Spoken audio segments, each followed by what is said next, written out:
So just taking a few bikes out of storage.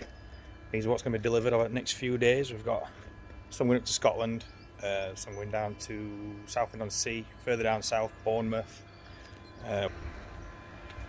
Beautiful on the Fireblade. Absolutely gorgeous. This for Somerset Classic Motorcycles, a CL350. As usual, minter from those guys. They're some of the best in the business, they are. Suzuki SV650. This beautiful, brand spanking new. There's a CCM with the bag off it. They really are cool things. I love what these guys have done with this company.